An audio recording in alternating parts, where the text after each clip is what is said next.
College football is not changing. It's not evolving. It's not trying to adjust to the NIL era, bro. College football is being robbed before our stinking very eyes, dude. And unfortunately, it is legitimately on freaking life support, man. And the Darian Mensah Duke to Miami situation is not some rare glitch in the system, bro. This is the blueprint now. This is something that will empower athletes to do the very same thing. This is what the sport looks like now, bro. It's the future. And it is absolutely ugly, bro. And if you're still defending this system, man, congratulations, dude. You are probably an anarchist, and you just enjoy pure freaking chaos, bro. Huddle up. You don't want none! You don't want none! What's going on, Tar Heel Nation and college football family? It is your favorite North Carolinian, Russ, the Tar Heel, and welcome to the men's department of Carolina football, dude. And in this huddle, man, I'm going to talk about this Darian Mensah Duke to Miami garbage. And I am in no way, shape, or form defending Darian Mensah, the Duke Blue Devils, of course. That's the enemy. Or the Miami Hurricanes, who, you know, after debacles like this, bro, it just makes me resent them more and stinking more. But I want to bring a little, clarity to this situation right now. And I want to tell you why I think it's terrible for freaking college football. The biggest lie in college football right now is that NIL contracts actually create stability.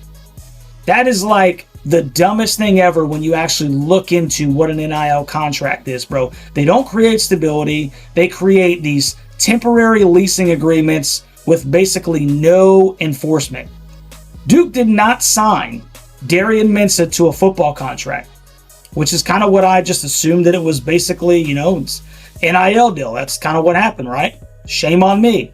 They handed him money and they hoped that the kid would freaking stick around, dude. And that's a terrible plan, especially if the lawyers knew that was the case and his lawyers knew that he would be able to get out of this whenever he wanted to, bro. I just want to say this clearly so nobody misses it. NIL contracts are basically freaking fake, dude. They're not employment agreements. They're not binding football commitments. They are glorified sponsorship deals that fall apart the second that a kid decides to enter the transfer portal. So Duke spends the money. They build the stinking roster. They market the student athlete. They plan their freaking season around this kid, and with one portal entry, deal gone, money gone, quarterback freaking gone, bro. And people will call this reform and good for the stinking student athlete. I think it's robbery. I think it's absolute robbery that a kid can do that to a stinking program, man. And then you got, the Miami Hurricanes. Of course, it's freaking Miami. A program that didn't develop this player. They didn't recruit him first. They didn't invest in him early. They just waited. That's what they did. They just idly waited by the wayside, bro. Because why in the world would you invest in a kid and build him when you can let somebody else do the stinking hard work and you can just shop for him and buy him, dude? It really pisses me off, dude. Mensah, he voids the Duke deal. Miami flashes a bigger bag in front of him, dude. And suddenly, once again, this is framed as, some kind of player empowerment. Now they're finally getting compensated for their worth. Bro, this is financial ambush recruiting, and everybody knows that it is, man. If you don't think that boosters are circling like rosters, of various other teams, like a pack of freaking vultures, bro, you're just choosing to be stinking naive, man. And this is the part that should really terrify you. Duke followed every freaking rule. Every rule. They recruited clean. They developed the stinking talent. Yeah, he had a decent year over at Tulane and everything. I get it. They developed them. They used NIL the right way. They paid to retain their stinking guy. And they got punished for it. Like I said, bro, they lose their quarterback. They lose their NIL money, their roster plan. their momentum. They just won the ACC championship. Now they got to replace a quarterback that they thought was thinking locked in with, if I'm not mistaken, zero compensation for basically reneging on the deal, bro. Tell me why any mid-tier program like a Duke would ever try to invest in anybody long-term again. Tell me, please, why development matters. And this is my issue with Bill Belichick and Michael Lombardi talking about, we've got to get kids out of high school now in this current landscape, and we got to build the foundation with high school kids. How do you do that, man, when they're just going to stink and leave, the very next year? Here's the reality that nobody wants to say out loud, bro. If you are not a rich program, you are basically like livestock. Your job is to identify talent, develop the talent, showcase the talent so that somebody richer can buy it. Ohio State, Texas, Oregon, freaking Miami, etc., etc. That's not competition, guys. It's not competition, man. It's exploitation, bro. With better branding, if you will. It's minor league football without contracts, unions, or any kind of freaking guardrails. And don't get it twisted, man, okay?